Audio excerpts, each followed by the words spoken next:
one thing that I wanted to drill down in that with you, and I don't want to spend any more time on that today, certainly, was that there's this huge question about why blood cries. And I gave you that short dissertation about why blood cries, how blood cries. Leviticus 19, we go later in.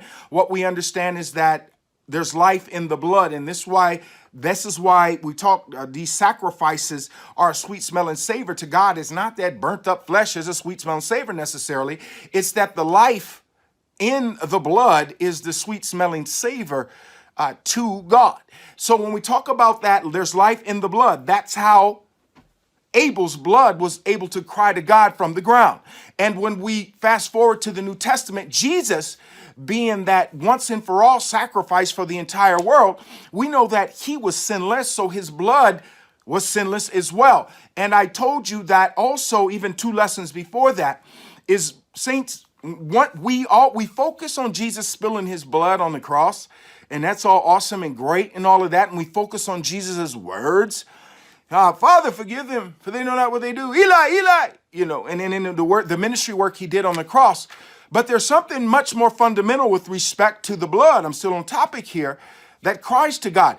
Would you believe me if I told you that Jesus's blood once spilled when he was up there on that cross, cried to God for us, for mercy, and for grace on us in a way his mouth never could? I want you to grab that.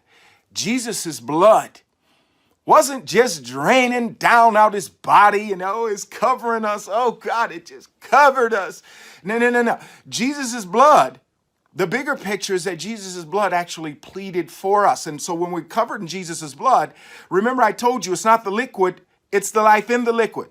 There's life in the blood, there's that life in the liquid that's covered us. So actually we're covered with Jesus' life. So when we're presented to God faultless and we're reconciled to God, when we say we're covered with the blood of Jesus, what that is in effect saying in the spirit realm anyway, is that we're covered with his sinless life. And remember I just told you that blood pleaded? I just told you that.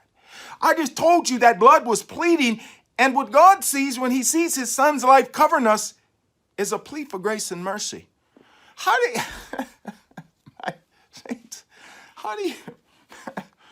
do you think that we can be presented faultless before God?